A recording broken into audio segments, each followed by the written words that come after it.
परवरदिगार, मेरी माँ को एक मौका दे दे। रहीम अस्पताल के फर्श पर बैठ जाता है। इसके महंगे कपड़े अब मिट्टी और बारिश के पानी से भरे हुए थे, मगर इसे कोई परवाह नहीं।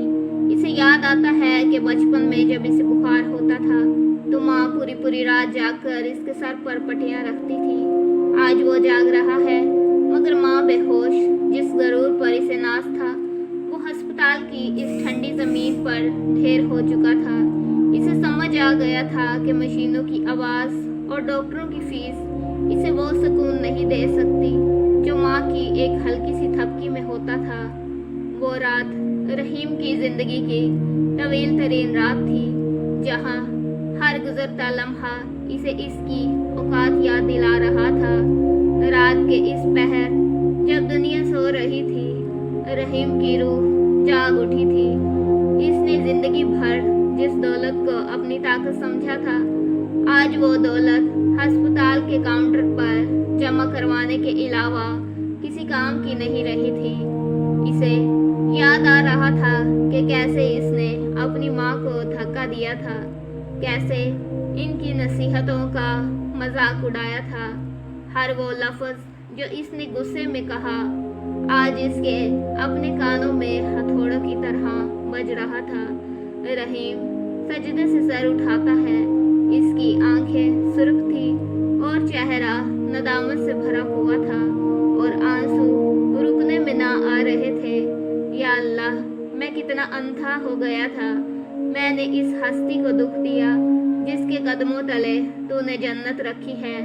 अगर आज मेरी माँ को कुछ हो गया तो मैं इस बोझ के साथ कभी नहीं जी पाऊँगा। मुझे एक मौका दे दे, बस एक आखिरी मौका। मैं अपनी पूरी ज़िंदगी इनकी खिदमत में गुजार दूँगा। वो अस्पताल की राहदारी में वापस आया। वहाँ इसे एक गरीब खानदान नज़र आता है जो अपने मरीज़ के लिए परेशान था। रहीम को अपनी वो बात याद आती है जब इसने रमज़ान काका को पैसे देने पर माँ को टोका था। वो खामोशी से इनके पास जाता है और अपनी जेब से निकला हुआ तमाम नकद पैसे इनके हाथ में थमा देता है। बेटा, ये आप क्या कर रहे हैं? हम आपको जानते भी नहीं। रहीम भरे हुए लहजे में आंसू रोक नहीं पा रहा था। बस ये रख लें, मुझे पैसों की ज़रूरत नहीं, मुझे बस इनकी ज़िंदगी चाहिए। रहीम को ज़िंदगी में पहली बार एहसास हुआ कि देने में जो सुकून है वो जमा करने में कभी नहीं था। इसने समझ लिया था कि अल्लाह के बंदों की खिदमत ही दरअसल अल्लाह तक पहुंचने का रास्ता है। सुबह का वक्त था। सूरज की पहली किरण अस्पताल के कमरे की खिड़की से अंदर आ रही थी। अम्मी जान की आंखें आहिस्ता से खुलती हैं। वो अपने सामने रहीम को देखती हैं जो इनके पाँव के पास बैठा इनका हाथ थामे सो गया था। इसके चेहरे पर थकन थी, मगर एक अजीब सा सुकून भी था। रहीम, मेरा बच्चा। रहीम हड़बड़ा कर उठता है। अपनी माँ को होश में देखकर इसकी आंखों से खुशी के आंसू जारी हो गए। वो फौरन इनका हाथ चूमता है और इनके सीने से लग जाता है। अम्मी, मुझे माफ़ कर दें, मैं बहुत गुनहगार हूँ। मैंने आपकी कदर नहीं की। मुझे इस घर से निकाल दें जहाँ मैंने आपकी तौहीन की थी। मैं सड़क पर रहने को तैयार हूँ, बस आप मुझसे नाराज़ ना हो। अम्मी जान नरम मुस्कुराहट के साथ, बेटा, माँ कभी अपने बच्चे से नाराज़ नहीं होती। मैं तो तब भी तुम्हारे लिए दुआ कर रही थी जब तुमने मेरा हाथ छोड़ा था। तुम्हारी ये नदामत ही मेरे लिए सबसे बड़ी खुशी है। डॉक्टर अंदर दाखिल होता है और रहीम को देखकर मुस्कुराता है। मिस्टर रहीम, ये किसी मोजज़े से कम नहीं है। रात को इनकी हालत बहुत तशवीशनाक थी, मगर अब ये बिल्कुल खतरे से बाहर हैं।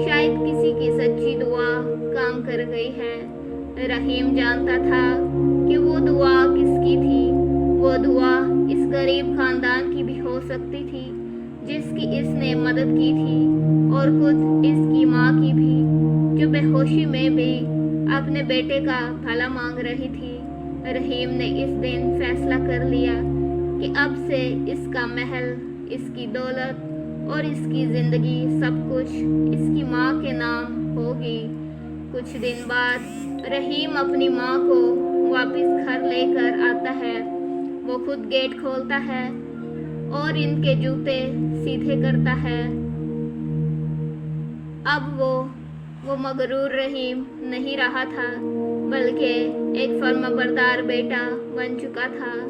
रहीम ये जान चुका था कि खाली हाथ आया था, खाली हाथ ही जाना है। बस जो साथ रहेगा वो माँ की दुआ और नेक कमाल है। रहीम का वही आलीशान ऑफिस, मगर अब दीवारों पर सिर्फ बिजनेस चार्ट्स नहीं, बल्कि कुछ खूबसूरत कुरानी आयात के फ्रेम भी लगे हुए थे। रहीम अपनी कुर्सी पर बैठा था।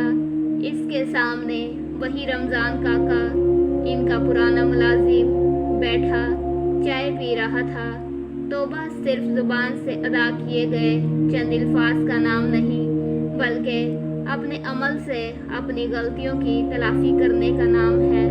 रहीम ने घर वापसी के बाद सबसे पहला काम ये किया कि इन तमाम लोगों को तलाश किया जिनका इसने अपने गरूर में दिल दुखाया था। रमज़ान काका, जिन्हें इसने एक मामूली बात पर निकाल दिया था, अब रहीम के घर के सबसे मोतबर रुकन बन चुके थे। ऑफिस का दरवाज़ा खुलता है और रहीम का एक पुराना बिजनेस पार्टनर शाहिद अंदर दाखिल होता है। वो रहीम को एक मुलाजिम के साथ चाय पीते देखकर हैरान रह जाता है। शाहिद तंजन, अरे रहीम, ये मैं क्या देख रहा हूँ? तुम और ये मामूली नौकर एक ही मेज़ पर। सुना है तुम आजकल बहुत नेक बन गए हो। कहीं बिजनेस छोड़कर दरवेश बनने का इरादा तो नहीं?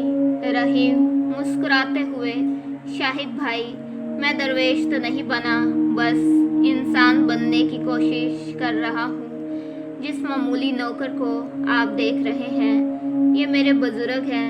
इनकी दुआओं से मेरा घर चलता है। और रही बात बिजनेस की, तो यकीन मानिए, जब से मैंने अपनी माँ की दुआएं लेना शुरू की हैं, मेरे अकाउंट्स पहले से ज़्यादा भर गए हैं। ये सब जज्बाती बातें हैं यार। प्रोफेशनल दुनिया में सिर्फ दिमाग चलता है, दुआएं नहीं। आप गलत कह रहे हैं। दिमाग सिर्फ रास्ता दिखाता है, मगर इस रास्ते पर आने वाली रुकावटों को सिर्फ माँ की दुआ दूर करती है। मैंने अपनी डील्स में से एक मखसूस हिस्सा गरीबों और यतीमों के लिए मख्तस कर दिया है, और हैरत की बात यह है कि मेरा मुनाफा कम होने के बजाय दुगना हो गया है। इसे बरकत कहते हैं शाहिद साहिब, जो कैलकुलेटर पर नजर